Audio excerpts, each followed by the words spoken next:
सवय चांगली असो वा वाईट, दोन्ही पण माणसाला आकर्षित करते. सवयींना संकल्प आणि ध्येयाच्याद्वारे बदलता येते. जीवनात सुखशांती मुख्य उन्नतीचा आधार संकल्पच आहे. संकल्प तेव्हाच करायला पाहिजे, म्हणजे संकल्पाची वेळ तेव्हाच असायला पाहिजे जेव्हा वाणी आणि कर्म हे सुबुद्धीच्या अधीन असतील. म्हणजेच थोडक्यात सांगायचं झालं तर जेव्हा आपलं मन शांत आणि एकाग्र असेल.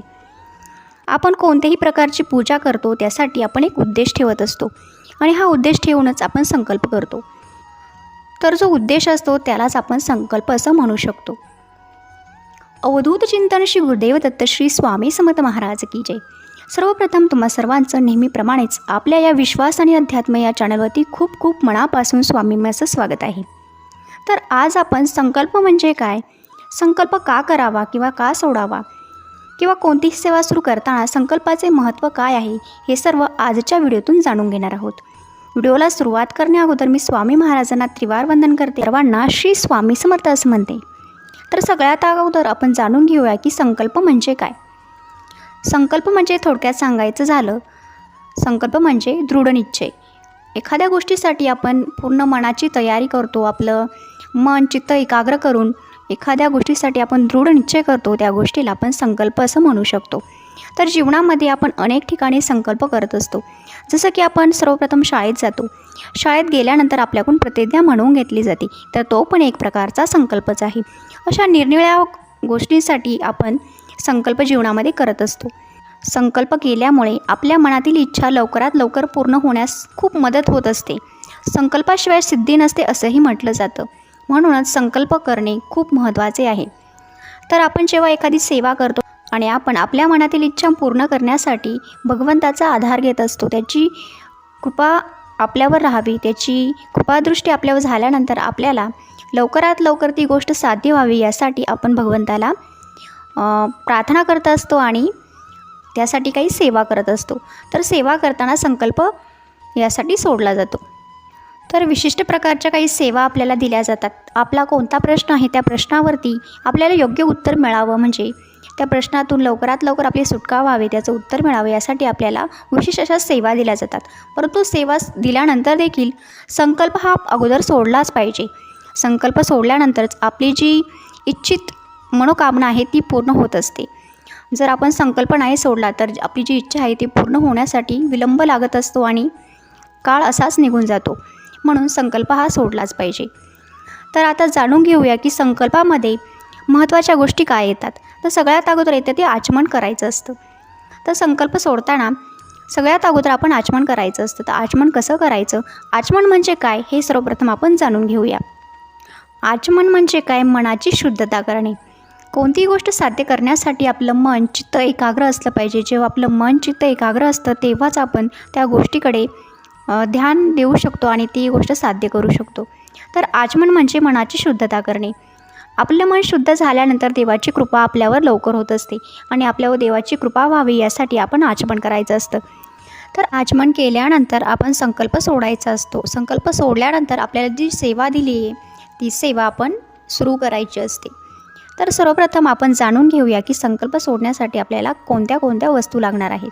तर त्यासाठी आपल्याला एक पेलाभर पाणी, एक पळी, ताम्हण, फूल, अक्षता, हळद कुंकू एवढं साहित्य लागणार आहे. तर आता आचमन कसं करायचं ते आपण बघूया. सगळ्यात अगोदर आपण दीप प्रज्वलित करायचा आहे, दिवा लावायचा आहे आणि त्यानंतर आपल्या डाव्या हाताने आपल्या उजव्या हातावरती पळीने एकदा पाणी टाकायचं आहे. पाणी टाकल्यानंतर ओम केशवाय नमः असं म्हणून ते पाणी प्राशन करायचं आहे. त्यानंतर पुन्हा एकदा पळीने पाणी घ्यायचं आहे आणि ते पाणी ओम नारायण नमः असं म्हणत प्राशन करायचं आहे, म्हणजे पिऊन घ्यायचं आहे. तिसऱ्यांदा पुन्हा एकदा पाणी उजव्या हातावर पळीने घ्यायचं आहे आणि ओम माधवाय नमः असं म्हणून ते पाणी पुन्हा पिऊन घ्यायचं आहे. म्हणजे थोडक्यात 3 वेळा आपण हे पाणी प्राशन करायचं आहे. तर पहिल्यांदी ओम केशवाय नमः, दुसऱ्यांदी ओम नारायणाय नमः, ओम माधवाय 3 वेळा हे पाणी पिऊन घ्यायचं आहे. त्यानंतर चौथ्यांदी पुन्हा एकदा डाव्या हाताने पळीने पाणी घ्यायचं आहे उजव्या हातावरती आणि ओम गोविंदाय नमः असं म्हणत ते पाणी आपल्या बोटांद्वारे ताम्हणात सोडायचं आहे. तर ताम्हणात सोडल्यानंतर आपल्या उजव्या हाताची 2 बोटे पाण्यात बुडवायची आहेत आणि पाण्यात बुडवल्यानंतर ती डोळ्यांना लावायची आहे. डोळ्यांना लावताना नेत्रोदक स्पर्श हा असं म्हणायचं आहे. जर नाही चालं म्हणता तर काही हरकत नाही, तुम्ही तसे डोळ्यांना लावू शकता. तर ही आहे आचमन करण्याची पद्धत. आता तुम्हा सर्वांना मी आचमन का करायचं किंवा याचा अर्थ काय आहे, ओम केशवाय नमः, ओम नारायण नमः, ओम माधवाय नमः असे 3च नावे का घ्यायची असे प्रश्न तुमच्या मनात नक्कीच आले असतील. तर याची उत्तरे देखील आपण आता जाणून घेत आहोत. तर आचमन करताना भगवान विष्णूंची 1001 नामे म्हणायची असतात, परंतु हे आपल्याला शक्य नाही. ते शक्य नसल्यास 14 नावे तरी घ्यावी असं म्हटलं जातं, असं शास्त्रात सांगितलं आहे. परंतु तेही शक्य नसल्याने आपण 3च नावे घ्यावी असं सांगतात. तर 3 नावे ओम केशवाय नमः, ओम नारायण नमः, ओम माधवाय नमः असे 3 नावे घ्यायला सांगितली जातात. तर ही 3च नावे का घ्यायची, तर ही 3 नावे अतिशय शक्तिशाली आहेत. तर त्यासाठी ऋषीमुनींनी शास्त्राने मान्य केलेली ही 3 महाशक्तिशाली नावे आहेत, म्हणून ती आपण घेत असतो. तर सगळ्यात अगोदर आपण ओम केशवाय नमः असं म्हणतो. तर केशवाय नमः म्हणजे शव म्हणजे शरीर, सर्वश्रेष्ठ शक्ती, शरीरापलीकडील शक्ती म्हणजे केशव. तर त्यासाठी आपण ओम केशवाय नमः म्हणजे या देवतेला, या शक्तीला आपण आवाहन करतो की हे देवता तुझी माझ्यावर कृपा कर आणि माझं मन शुद्ध कर, जेणेकरून माझी इच्छा प्राप्ती ही लवकर होईल, कृपा माझ्यावरती होईल. त्यानंतर आपण ओम नारायणाय नमः असं म्हणतो. नरस्वरूपात जन्म घेऊन नारायणापर्यंत पोहोचणारी शक्ती म्हणजे राम आणि कृष्ण याचं उत्तम उदाहरण आहे. तर जे नरस्वरूपात जन्म घेतात आणि नारायणापर्यंत म्हणजे त्यांची महती अखंड वर्षानुवर्ष आजही चालत आलेली आहे. तर एवढी सर्वश्रेष्ठ शक्ती ही असल्यामुळे आपण ओम नारायणाय नमः असं म्हणतो. त्यानंतर आपण ओम माधवाय नमः असं म्हणतो. माधव ही शक्ती आनंद उत्पन्न करणारी शक्ती आहे. तर हिची कृपा आपल्यावर झाल्यानंतर अर्थातच आपल्याला आनंद मिळणार असतो आणि ही कृपा ग्रहण करण्यासाठी आपण ओम माधवाय नमः असं म्हणतो. त्यानंतर आपण ओम गोविंदाय नमः असं म्हणून हे पाणी आपण तामणात सोडत असतो. तर गोविंदाय नमः म्हणजे काय, गायत्री माता, गोमाता, गोविंद ही शक्ती जी महाश्रेष्ठ आहे, या शक्तीला आपण नमस्कार करतो, याची कृपा प्राप्त व्हावी यासाठी आपण ही नाव घेतो. तर ही सर्व नावे भगवान श्रीकृष्णांची आहेत आणि अतिशय प्रभावी, अतिशय शक्तिशाली नावे आहेत, म्हणूनच ही नावे प्रथम घेतली जातात. तर आता आचमन कसं करायचं, याचं महत्त्व काय हे आपण आता जाणून घेतलं. त्यानंतर आता आपण बघूया की संकल्प कसा सोडायचा. संकल्प सोडण्यासाठी उजव्या हातामध्ये आपण फूल घ्यायचं आहे, सकट अक्षता घ्यायच्या आहे, म्हणजे अक्षता खंडित झालेल्या नसल्या पाहिजे, अखंडित अक्षता घ्यायच्या आहेत. आणि अक्षता घेतल्यानंतर त्यामध्ये हळद कुंकू व्हायचं आहे, पळीभर पाणी टाकायचं आहे आणि आपली मूठ झाकायची आहे. त्यानंतर आपण भगवान गणेशाचं, कुलदेवतेचं, आपल्या कुलदेवीचं स्मरण करायचं आहे आणि आपण ज्या देवतेची सेवा करणार आहोत, ज्याला साक्ष म्हणून सेवा करणार आहोत, त्या देवतेचं स्मरण करायचं आहे. त्यानंतर आपलं नाव, आपलं गोत्र असं सांगून आपण कशासाठी हा संकल्प करतो आहे, कोणती सेवा करतो हे सांगायचं आहे. उदाहरणार्थ स्वतःचं संपूर्ण नाव सांगायचं आहे. मी या गोत्रातला, या गोत्रातली असून मी आजपासून या सेवेला सुरुवात करत आहे. तुम्ही कोणती सेवा करत आहे ते सांगायचं आहे आणि कशासाठी करत आहे ते सांगायचं आहे. तर स्वामी महाराज, मी आजपासून ही सेवा इतके दिवस करणार आहे, म्हणजे जो काही काळ असेल तो काळ तुम्ही सांगायचा आहे.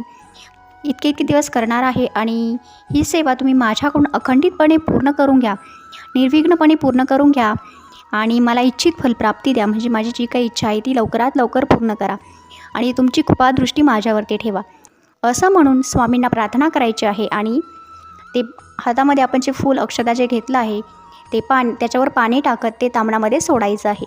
तर अशा प्रकारे आपण संकल्प सोडायचा आहे. आता तांबणातलं पाणी आपण एखाद्या झाडाला टाकायचं आहे किंवा जिथे कोणाचा पाय पडणार नाही अशा ठिकाणी ते आपण टाकून द्यायचं आहे. तर संकल्प सोडताना 2 महत्त्वाच्या गोष्टी येतात. पहिली गोष्ट म्हणजे जर आपल्याला आपलं गोत्र माहीत नसेल तर आपण काय बोलायचं. जर आपल्याला आपलं गोत्र माहीत नसेल तर आपण काश्यप गोत्रातली आहे किंवा काश्यप गोत्रातलं आहे असं म्हणायचं आहे, कारण हे गोत्र सगळ्यांना लागू होतं. त्यानंतर दुसरी महत्त्वाची गोष्ट येते, आपण जेव्हा संकल्प सोडतो तेव्हा आपण खूप साऱ्या इच्छा मागत असतो आणि एवढ्या साऱ्या इच्छा मागतो त्यामुळे आपली एकही इच्छा पूर्ण होत नाही. म्हणजे सगळ्या इच्छा पूर्ण होण्यासाठी आपल्याला खूप वेळ लागतो, खूप शक्ती लागत असते. तर शक्यतो आपण एकच इच्छा मागायची आहे आणि त्यासाठी संकल्प सोडायचा आहे, जेणेकरून म्हणजे आपलं एखादं ध्येय जर आपलं क्लिअर असलं तर आपल्याला त्यापर्यंत पोहोचण्यासाठी लवकरात लवकर मार्ग निघत जातात. अर्थातच आपण आपल्या प्रश्नावरती सेवा घेतलेली असते आणि ती सेवा आपला विशिष्ट प्रश्न असतो त्यावरतीच घेतलेली असते. तर संकल्प सोडतानासुद्धा आपण तोच पर्टिक्युलर प्रश्न मांडायचा आहे किंवा कशासाठी सेवा करतो आहे हे एकच ध्येय आपण ठेवून स्वामींना ते सांगायचं आहे, जेणेकरून आपली इच्छा लवकरात लवकर पूर्ण होईल. जर आपण खूप साऱ्या गोष्टी एकदम सांगितल्या तर आपली एकही इच्छा लवकर पूर्ण होत नाही आणि मग असं होतं की आपण खूप सेवाही करतो आहे आणि सगळ्याच सेवा करतो आहे, सगळ्याच इच्छा मागतो आहे, तर एकही इच्छा आपली लवकर पूर्ण होत नाही.